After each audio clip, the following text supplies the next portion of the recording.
देख पा रहे हो फोटो आ रही है और थोड़ा इधर करो तुम तो अन्नू के गए। अरे भाई की दर्द है वहां से बता दो हाँ या ना।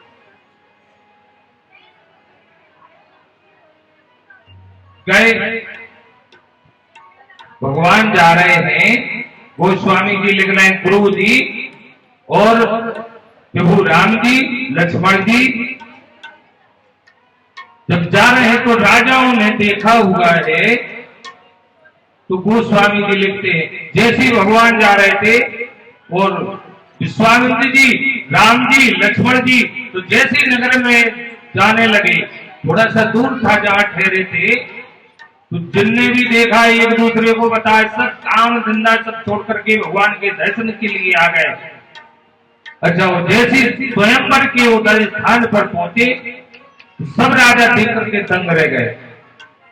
अच्छा, किसी को भगवान काल के रूप में दिख रहे, किसी को भगवान के रूप में दिख रहे, किसी को भाई के रूप में दिख रहे, किसी को राजकुमार के रूप में दिख रहे। गोस्वामी जी ने लिखा है जिनके रही भावना जैसी मूर्त तिन देखी तैसी।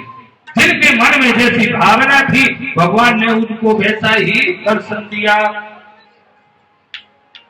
जो कपटी राजा थे, अहंकारी थे, उनको कैसे दिख रहे हैं? भगवान काल के समान दिख रहे हैं।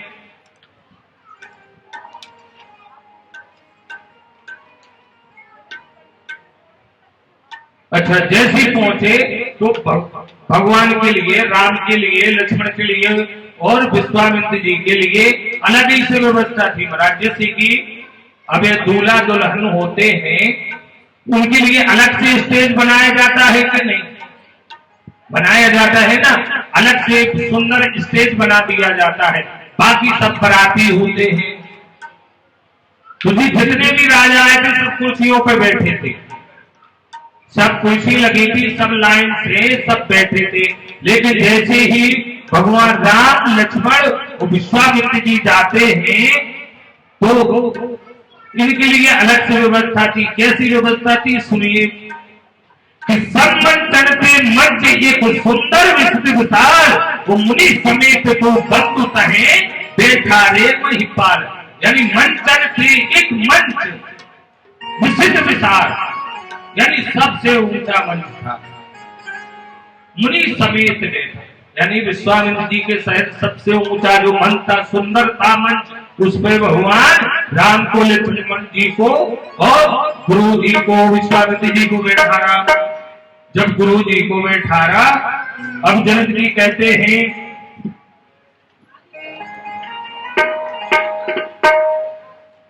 जनक जी ने आदेश दिया सतानंद जी को कि राजा कह के लिए आए कि धनुष तोड़ने के लिए। बोले बैठे का रह के रसगुल्ला ही खाएंगे का बैठ करके?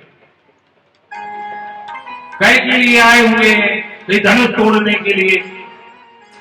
सतानंद जी ने चेतावनी भी दी थी कि देखो भाई, जो राजाओं का बल है वो क्या है? चंद्रमा है, और धनुष क्या है? कहीं राहु है। निज मज बल बिजु शिव धन राहु गरुड़ कठोर विदित सब काहू। यानी राजाओं का जो बल है, सुन लो राजाओं, आपका बल चंद्रमा है और जो ये शिव जी का धनुष है राहु है। यानी राहु किसको? चंद्रमा को ग्रास कर लेता है। आनंद जी चेतावनी दी कि जो धनुष है तुमसे भी बलवान है, सोच समझ करके तोड़ नहीं आना। राजा बोले हम उसी के लिए आए तो पीछे कह के लिए आते, धनुष तोड़ने के लिए जाए। कहीं ठीक है भैया जाओ। राजा एक आए भैया धनुष तोड़ने के लिए। जब धनुष तोड़ने के लिए आया, उन्हें एड़ी चोटी का दम लगा लिया, धनुष नहीं टूटा। जब धनुष नहीं टूटा तो इधर से जा रहा है सब पसीना पहुंचते हुए, नीचों को गर्दन करते हुए जा रहा है। अच्छा, दूसरा उधर से मूंछों को ताव देता हुआ आ रहा है। अब दोनों का एक दूसरे से मिलन हो तो एक दूसरे की कामना ना करें। जो जा रहा है इधर से धनुष तोड़ने में, उसने एक एड़ी चोटी की पूरी ताकत लगा दी। जो आ रहा है उसके लिए, जो जा रहा है वो कह रहा है हे धनुष तो हमसे नहीं टूटा, ठीक है इससे भी नहीं टूटना, इतनी सी हमारी विनती है। हमसे नहीं टूटा तो नहीं टूटा, ठीक है भैया, धन्यवाद, लेकिन इससे मत टूट जाना। हे भगवान, हे इष्ट देव, ये कृपा करना। एक दूसरे है, उधर से वो आया, वो हार गया, ये इधर से जा रहा था, फिर तीसरा आ रहा था, वो भी यही कह रहा था जो हार गया, ये धनुष हमसे नहीं टूटा तो नहीं टूटा, इससे भी टूट मत जाना। सब राजा हार गए, सब राजा हार गए, सबके पसीने निकल गए। अब जब सब हार गए, सबने एक राजा बोलो, यार ये तो बेइज्जती हो गई, धनुष हिला तक नहीं है किसी से, धनुष नहीं। एक बोला एक काम करो, सभी लोग इकट्ठा तोड़ लो। सभी गठबंधन करते हैं, गठबंधन करने पड़ेगा, ये भी अजमाते गठबंधन करके तोड़ते हैं, एक साथ जाते हैं धनुष तोड़ने के लिए। अपनी धनुष तोड़ने के लिए एक साथ जाए, तो यदि एक बोला कि टूट भी गया तो विवाह कौन करेगा? एक बोला तेरे को विवाह की इधर नाक कट गई, ये तो विवाह की पड़ी हुई है, बाद में देखा जाएगा, पहले धनुष तोड़ते हैं। 10,000 राजा एक साथ गए। बीमार क्या है कि भूखता है सदा ये कई बार,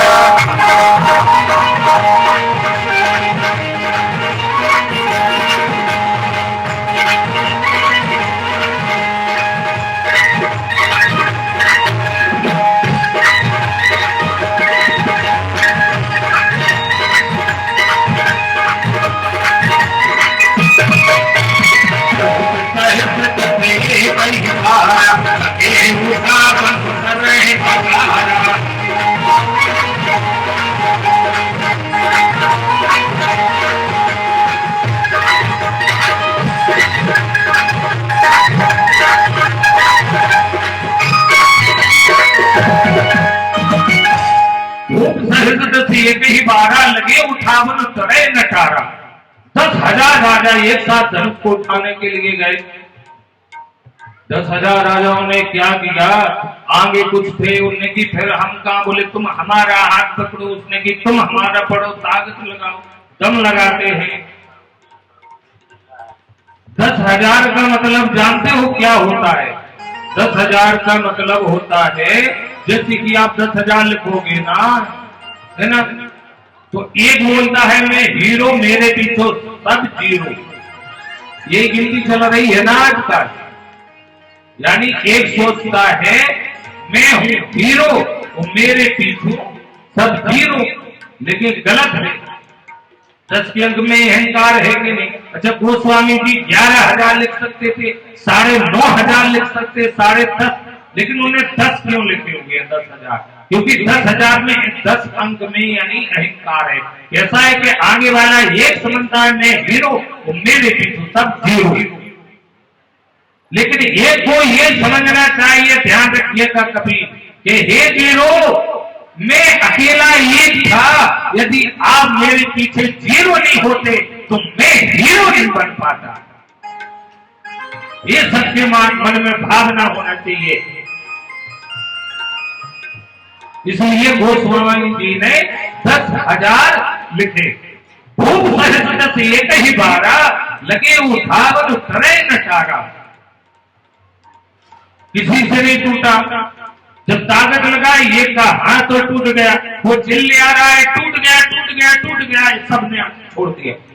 एक ने कहा अरे धनुष तो रखा है, हिला तक नहीं है। तो बोले कौन चिल्ले आ रहा था टूट गया टूट? एक बोले अरे मेरा हाथ तोड़ा रहा है, उसको हाथ टूट गया। सब राजा हार गए, बैठ गए। जनक जी कहते हैं, जनक जी इधर क्रोध करते हैं, थोड़े ऊंचे शब्दों में कहते हैं, कहते अरे तुम इतने राजा आए, वो राजा नहीं, बोले इस सभा में देवता भी आए, देवता भी मनुष्य का शरीर धारण करके आए, किन्नर देवता मनुष्य राजा सभी आए हुए, वो किसी ने धनुष को हिला कर नहीं सका है। अरे तुमको तो चुल्लू भर पानी में डूब कर मरना चाहिए। और जनक जी कहते हैं अरे अब तो जन्मा के भटमानी और वीर मही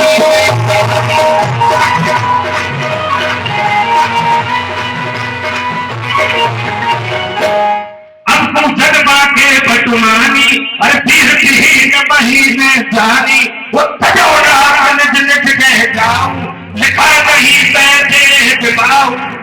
राजाओं क्यों बैठे हुए होली का क्या रसगुल्ला खाने के लिए आए हो?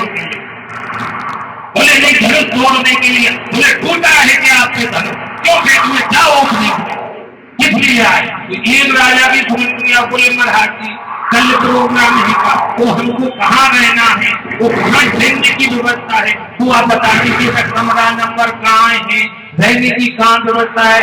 जनक जी कहते हैं अरे मूर्ख हो, आपको न भेद भाव किया जा रहा है, कहता हूँ सीधे बोरी करवा दो ले रहे। एक राजा खड़ा हो गया, बोले महाराज आपने अभी कहा है लिखा नहीं वेदे बाहु।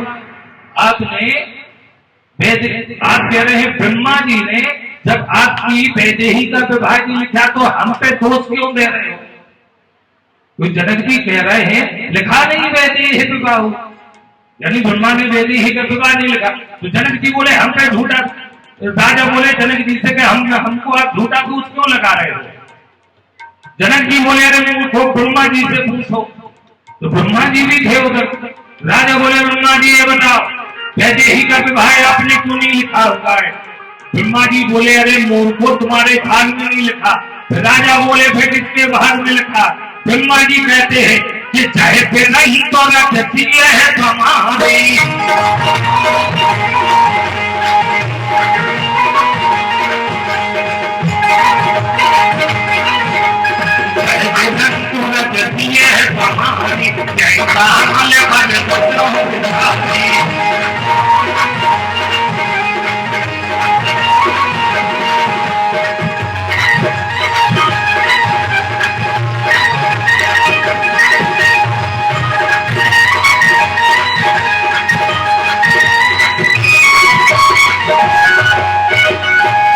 ब्रह्मा जी कहते हैं जह ग्रंथ व्रत सिए समाधि सामल व रचो विचारी। अरे मूर्खो जानकी जी के जन्म लेने से पहले ही वर ने जन्म ले लिया है, तुम्हारे भाग में नहीं लिखा हुआ है विवाह। तो राजा बोले तो हम देखेंगे किसके भाग में विवाह लिखा है, कौन धनुष को तोड़ता है, हम नहीं जाएंगे। अब ये जैसी जनक जी ने कहा था कि वीर विहीन महीने जाने, यानी जनक जी कह रहे थे मुझे ऐसा ज्ञात हो रहा है इस पृथ्वी पर कोई भीड़ नहीं बहता हुआ है। जब से परशुराम जी का फरसा चला है, जब से क्षत्रारियों ने महावीरों को महापुरुषों को जन्म देना ही बंद कर दिया। उधर एक ही भीड़ बैठे थे, कौन से? लक्ष्मण जी। गोस्वामी भी लिखते हैं कि माँ के लखन कुटिल भई भोए रटखट फरकट नहीं रहे। लखन जी सिंहासन से खड़े हो गए, जनक जी के शब्द सुनते ही चेहरा लाल होगा, वोट फड़कने लगे हुए हैं, भौने देरी हो गई है, खड़े हो गए, गुस्से से जनक जी की तरफ देख रहे हैं, लेकिन कह कुछ नहीं रहे। राजा में ये चमत्कार हो रहा है, कोई बोलता है कोई बैठता है, बालक खड़ा हो गया है छोटा सा, अच्छा लाल पीला दिख रहा है लेकिन बोल कुछ नहीं रहा है। लखन जी के खड़े हो, लखन जी सिंहासन से खड़े हो गए, लाल चेहरा है, होठ फड़क रहे हैं, लाल आंखें हो गई है, मुट्ठी बंद है क्रोध से, जनक जी की तरफ देख रहे, लेकिन कह कुछ नहीं रहे हैं। कह इसलिए नहीं रहे हैं कि कहे न सकत लगो दीन कर लगे बचनो जन्मा। भगवान बैठे बड़े भैया गुरुदेव बैठे, कैसे बोलने बिना आज्ञा के क्रोधित तो हो गए। देखिए कहीं ऐसी ये प्रसंग नौजवानों के लिए बहुत अच्छा है, यदि कहीं ऐसी कोई बात आ जाए कि जहाँ पूरे पुराने बैठे हुए हैं, अपने पिता के तुल व्यक्ति बैठे हैं, दादाजी के तुल, उधर कोई ऐसी पानी कह दे, कोई कठोर शब्द आपको चुप गया, तो उधर सभा में आपको छोटे को बड़ों से आज्ञा लेकर के बोलना चाहिए। बोलना चाहिए कि नहीं बोलना चाहिए? सभा में कहीं ऐसी कोई बात आ जाए तो आज्ञा लेकर के बोलना चाहिए, लेकिन आजकल यही भी हो रहा है। अरे बूढ़ों को आजकल बोलने का देते हैं, और बूढ़े कहीं बोल जा तो कहते आपने तो मेरा मूड ऑफ कर दिया। बेचारे बूढ़े एक तो बोल नहीं पाते हैं जवानों के सामने, यदि बूढ़ा कहीं बेचारा बोल भी जाए तो कहती है आपने तो मेरा मूड ऑफ कर दिया। अच्छा ये बताइए, आज तक तो मेरी समझ में ये नहीं आया कि जब बूढ़ा इनका मूड ऑफ करते हैं तो फिर कोई ना कोई ऑन भी करता होगा, लगा बंदा। जब पूरे इनका मूड ऑफ करते हैं तो कोई ना कोई इनका ऑन करने के लिए तो होगा। तो देखो मेरी समझ में तो यही बात आ रही कि जब पूरा इनका मूड ऑफ करते हैं तो इनकी पत्नियां ऑन करती होंगी। देखिए आप लोग बड़े अच्छे श्रोता हैं, आप लोगों के ऐसा नहीं है व्यवहार, आप लोग बड़े अच्छे हैं। हम तो तमिलनाडु की बात कर रहे थे, 3-4 दिन का सुनाने तो है ना। तो आप लोग कोई अन्यथा ना ले। अच्छा जो माता है बूढ़ी है बड़ी प्रसन्न हो रही है, इसलिए लखन जी खड़े हुए, वो कुछ कह नहीं रहे। कहे न सकत रघुवीर सर लगे बचन जलवार। अच्छा भगवान भी कभी कौतुक देखते हैं, भगवान भी कौतुक देखते हैं। कैसा कौतुक देखते हैं? भगवान समझ गए कि लक्ष्मण क्रोधित है, कुछ बोलना चाह रहा है, तो कहीं लक्ष्मण कुछ बोलना चाहते हो? लक्ष्मण जी ने हाँ भैया थोड़ी आपकी आज्ञा मिल जाए तो थोड़ा सा मैं बोल लो। भगवान ने कही हाँ ठीक है थोड़ा सा बोल लो। लखन जी कहते हैं अरे भगवंतन माहे चाहे कोई होई तेरी समात कहे न कोई। जनक जी सुनिए, भगवंतन माहे चाहे कोई होई अस विचारे नहीं न कोई, वो जनक नहीं भगवंतन वाले। महाराज जनक की महिमा की बात करिए, बात धर्म की बात कर रहे हैं। वो भगवान के तरफ देख करके लखन जी कहते हैं तो जो तुम्हारे साथ पावो कंटू की सम्मान उठावो घटते घट होगी। महाराज आप जनक जी धनुष की बात कर रहे हैं, भैया आप आज्ञा तो दे दीजिएगा, अरे पूरे ब्रह्मांड को उठा लूं, ये धनुष की बात कर रहे। महाराज जनक जी पूरे ब्रह्मांड को डरा करके फुटबॉल की तरह उछाल दूं, कच्चे घड़े के समान छोड़ दूं। लखन जी कहते हैं सब पिता तो महिमा भगवाना बार करो पिता का पुराना नाथ जाने आप आज्ञा तो दीजिएगा भगवान। वो कल चाप चुनावो वो सत जग मार ले जावो तुझे सब तक दंड की तरह तोड़ सकता हूँ। क्या तू वीरता का प्रदर्शन कर रहा है? मुझे हम छत की तरह तोड़ दे। बिजली कांपने लगी, थोड़ी बिजली डगमगाने लगी, गोल गोल घूम गई, राजाओं की कुर्सी इधर उधर हो गई। जनक जी ने हाथ जोड़ करके कहा बोले महाराज वो तो सब समझ में आ गया है। बोले एक चीज समझ में नहीं आई, एक चीज बोले समझ में नहीं आई। बोले ये चीज समझ में नहीं आई कि छत्तक दंड ये क्या है। जनक जी बोले वो सब समझ में आ गया, लेकिन छत्तक दंड समझ में नहीं आया। महाराज जी बता दीजिएगा। अच्छा आप लोग भी बताइए छत्तक दंड किसे कहते हैं? छत्तक दंड अच्छा कोई कठोर होता क्या? उसको खींचने के लिए केन मंगाने आती हो, बड़ी गाड़ी मंगवाने होती, फिर कहीं उसको खींचा जाता हो। अरे छत्तक दंड होता है बहुत मुलायम, और जैसे बरसात में खेत की मेड़ों के किनारे रेल की पटरियों के इधर पाया जाता है, वो जरा सा धोखा लगे तो क्षतिग्रस्त हो जाता है, उसे कहते कुकर मुक्ता। कुकर मुक्ता को छत्तक दंड कहते हैं। लखन जी कहते कमल नाल चाप करावो सो सत जग प्रमाण लेता। हे धनुष तू क्या वीरता का प्रदर्शन करना है? अरे तुझे तो मैं छोटी सी ऊपर लेकर दौड़ जाऊं, वो बीमार लेकर के न आया तो धनुष के कंधे पे नहीं रखूंगा, 5 घर की भिक्षा मांग करके जीवन यापन कर लूंगा। जैसी लखन जी ने बचन बोले बुद्धि कांपने लगी, डगमगाने लगी। जैसी भगवान ने आंखें दिखाई लखन जी को, देखिए देश का नौजवान क्रोध कर रहा था। नौजवान ने कितना क्रोध किया, पृथ्वी हिलने लगी, डगमगाने लगी, राजाओं की कुर्सी इधर की उधर हो गई। लेकिन यानी क्रोध किया तो क्रोध पर कंट्रोल होना अति आवश्यक है। अच्छा ये नहीं कि आपने बता दिया महाराज आज्ञा लेकर के बोलो तो आप बोलते जाओ।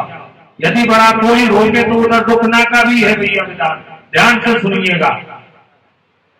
जैसे भगवान राम ने लखन जी के तरफ देखा तिरछी आंखों से, तो लखन जी ने भगवान के हाथ पांव पकड़ लिए, ऐसे जाकर के लेट गए। तो किताब बनना, अरे मैं अपने बल से थोड़ी बोल रहा था। भगवान ने कहा क्यों लखन आप तो बोल रहे थे लक्ष्मण, हम थोड़ा सा बोलेंगे, आप तो बहुत कुछ बोल गए। लक्ष्मण जी ने भगवान राम के सर पकड़ लिए। तो किताब बनना, मैं अपने बल से नहीं बोल रहा था, मैं तो भैया आपके बल से बोल रहा था।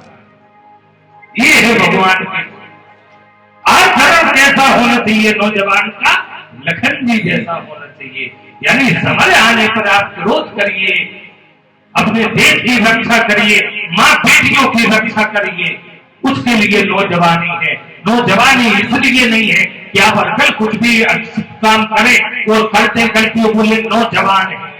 अरे नौजवान इसी गलती करने के लिए होते तो मेरा परमात्मा बचपन से सीधा बुढ़ापा दे देता, आपको नौजवान ही नहीं करता। नौजवान नहीं तो इसलिए है कि आप देश की रक्षा करें, माँ बहनों की रक्षा करें, इसके लिए नौजवानी होती है। और सुंदर कार्य करते जाएं। इधर भगवान राम ने लक्ष्मण जी को अपने पास में बैठा लिया। राजा बोले अच्छा चला दे, बोल वाल करके तो बैठ गया, तो भी टूटी नहीं है। उसी समय विश्वामित्र जी भगवान राम से कहते हैं, अच्छा लखन जी ने कही महाराज पूरा इतना माहौल बना दिया, अब तो उठ जाओ। भगवान राम धीरे से सारा गुरु जी को आज्ञा दे। उसी समय विश्वामित्र जी कहते हैं कि उठा होना हमें बंधन बहुत चाहता।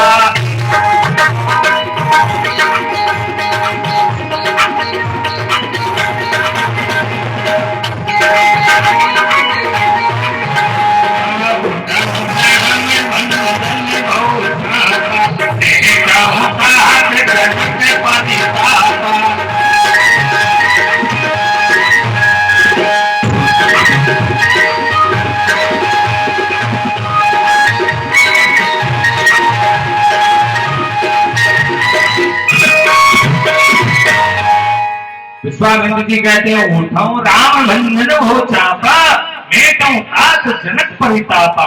हे राम उठो उठो, राम भद्र उठो। भगवान उठे। अब भगवान कैसे जा रहे, गोस्वामी जी ने ये भी लिखा होगा कि सहज ही चले सकल जग स्वामी।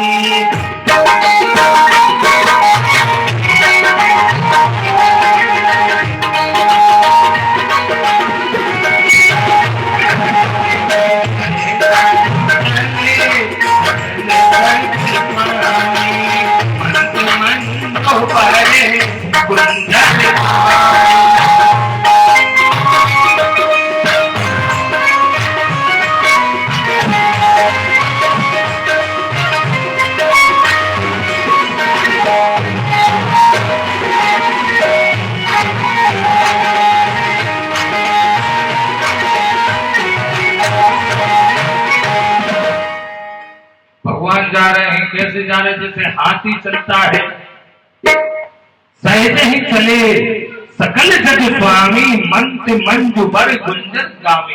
यानी जैसे हाथी चलता है ना, हाथी चलता है।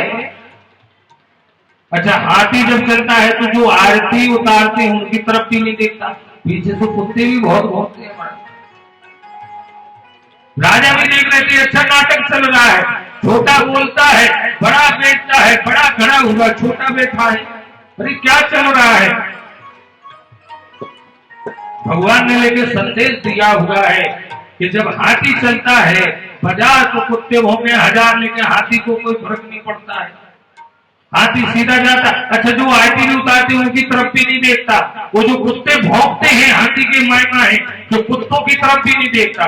ना तो पीछे से जो कुत्ता भौंक रहे ये पूछ कर प्रहार करें तो कुत्ते को राम राम सब तो हो जाए, लेकिन ना वो कुत्ते की तरफ देखता है, वो ना आयती करने वालों की तरफ देखता है। इसी प्रकार भगवान राम ने तरफ यदि शादी विवाह में कहीं कोई कुछ भी बोले तो दूल्हा को किसी की सुनना ही नहीं है, सीधा जाना चाहिए। हाँ, शादी ब्याह में ये अरे तुमने को ये शादी किया, वो ये शादी का। अच्छा, दूल्हा बेचारा आज भी देखना, कभी भी जिसकी शादी हो, अच्छा एक दूसरे पार्टी खूब लड़ती रहे, वो बेचारा चुपचाप बैठा रहता है। दूल्हा कभी कुछ बोलता है क्या? नहीं बोलता है। तो यही तो पद्धति चली आ रही है ना। दोनों पार्टी खूब लड़ जाती हैं आपस में, दोनों पक्ष को। अच्छा, खूब बातें क्या, दूल्हा बेचारा ऐसे बैठा रहेगा। उन्हें यही टेंशन है कि आगे बढ़ी जाते हमारी शादी बोल बेचारा कह के लिए बोले। अच्छा, भगवान भी ऐसे जा रहे होंगे, क्योंकि पहले तो मिलन हो चुका ना भगवान का, धनुष यज्ञ तो हो गया था पुष्प वाटिका में। भगवान बिल्कुल सीधे जा रहे हैं, न राजाओं की तरफ देख रहे, और जो आदमी अच्छे थे जनकपुरवासी वो प्रणाम कर रहे हैं, तो भगवान ना उनकी तरफ देख रहे हैं, सीधे चले जा रहे हैं। तो सुनैना जी ने देखा, सुनैना जी अपनी सखी से कहती हैं, हे सखी, ये बालक धनुष तोड़ेंगे जो धनुष के पास पहुंच गया है। अरे इसका कितना कोमल शरीर है, छोटी छोटी बलियां हैं, इतना कठोर धनुष है कि राजा इसकी बड़बड़ी नहीं तोड़ पाए, वो ये क्या धनुष तोड़ लेगा। तो उनकी सखी ने कहा, सुनैना जी की कहती हैं, अरे सखी सुनो, आप चिंता मत करो, दिखने में सूर्य छोटा है लेकिन पूरे ब्रह्मांड को प्रकाश करता है कि नहीं करता है। सूर्य दिखने में कितना छोटा है, अपन जब देखते हैं अपन को इतना छोटा दिखता है, लेकिन पूरे ब्रह्मांड को प्रकाश करता है। इसी प्रकार ये है, ये दिखने में बहुत छोटे हैं लेकिन इनके बारे में मैं जानती हूँ। सखी आप बिल्कुल चिंता मत करिए। तो सुनैना जी बोली मैं ये सोच रही हूँ कि रावण वान छुआ नहीं चापा, वो हारी सकल भूख कर दापा। अरे रावण जैसे आए थे धनुष तोड़ने के लिए, रावण की आता मानस, रावण ने भी अपनी ताकत आजमा ली थी। रावण जैसी धनुष के पास गया, धनुष में बैठे थे शंकर जी, रावण ने जैसे ऐसे हाथ करे, शंकर जी ने कही खोल भाग जा, न तो तीसरा नयन खोल कर तुझे तो भस्म कर दूंगा।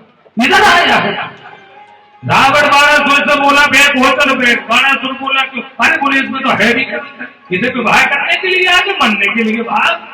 रावण भी चला गया। इसका प्रमाण क्या है? प्रमाण ये है कि तकहे का शंभु सरासन कैसे, वो कामी भजन सती मन कैसे। शंकर जी स्वयं है भाई, यानी धन से कामी पुरुषों से कभी टूटता क्या। तो सुनैना जी की जो सखी थी वो कहती कि अरे देवी, मंत्र दिखने में, पढ़ने में, लाइनों में, बहुत शब्दों में छोटा होता है लेकिन उसका असर बहुत होता है। इसी प्रकार एक बालक दिखने में छोटा है, सांवला, लेकिन काम का बहुत। इन्हीं ने बड़े बड़े राक्षसों को पहुंचा दिया है, दिखने में छोटे हैं। इधर जानकी जी भगवान की तरफ देख करके इशारा कर रही है कि प्रभु आपने थोड़ा सा और टाइम लगाया तो मैं पृथ्वी की पुत्री हूँ और पृथ्वी में समा जाऊंगी। क्योंकि जब राजा आपस में बात कर रहे थे, अरे धनुष के पास आएगा और इतनी देर से खड़ा हुआ है, इतनी देर से खड़ा हुआ है, तो इन्हें धनुष नहीं तोड़ पाए अभी तक। अच्छा नाटक चल रहा है।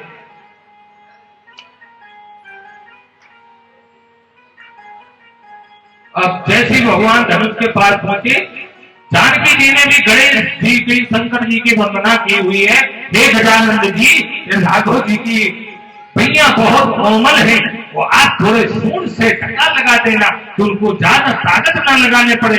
हे भोले बाबा, हे महादेव जी, हे गोरा जी, आप थोड़ी रक्षा करना। जैसे भगवान ने देखा जानकी जी साहब की अब देर मत लगाओ, पृथ्वी की पुत्री हो, पृथ्वी में समा जाओगे। भगवान जैसे धनुष के पास पहुंचे, लखन इधर लक्ष्मण जी ने तो लखन जी ने जो पृथ्वी के गण थे वो उनसे कहा कि राम चाहे शंकर धन तोरा, मोए सहित सुन आयुष मोरा, हे पृथ्वी के सभी गणों सुनो, धनुष टूटने वाला है, पृथ्वी कहीं रसातल में न चली जाए, ये पृथ्वी कहीं टिकना नहीं चाहिए, पालो रक्षा करना, संभल करके खड़े हो जाओ। वो लक्ष्मण जी ने पूरे ब्रह्मांड को अपने दाहिने अंगूठे से साध रखा था। उसी समय भगवान ने देखा हाँ इन्हें पृथ्वी संभाल ली, और भगवान ने अपने जैसी पितंचा चढ़ाई, धनुष को अंगूठे से जो पितंचा नीचे थी उस पर अंगूठा रखा तो धुनी हुई खूब जोर से, वो धुनी ऐसी हुई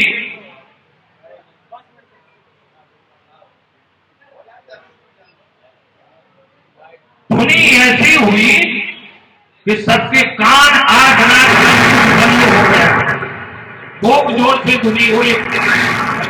जब धुनी, अच्छा ये बताइए, जब बिजली चमकती है तो आंखें बंद हो जाती, कानों से जब बादल कड़कता है तो कानों से कुछ सुनाई नहीं देता है। ऐसी हालत उधर सबकी होगी जैसी भगवान ने पितंचा दबाई। तो जब सबकी आंखें बंद है, कान बंद है, तो धनुष को देख नहीं पाया। गोस्वामी जी ने लिख दिया, क्या लिख दिया कि ले तो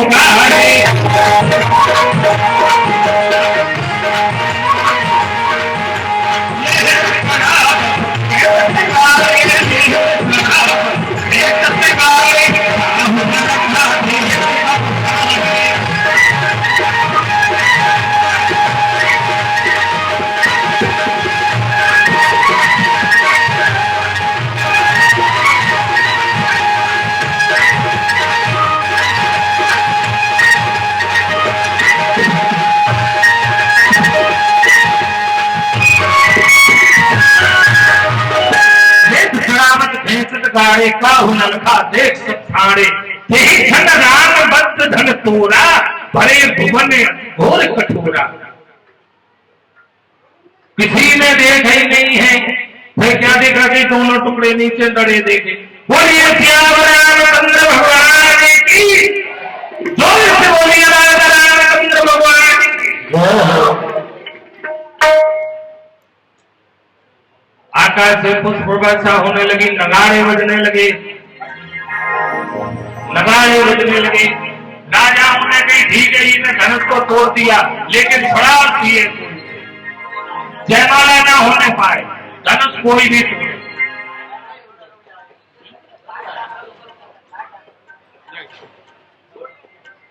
हाँ जोड़ दो।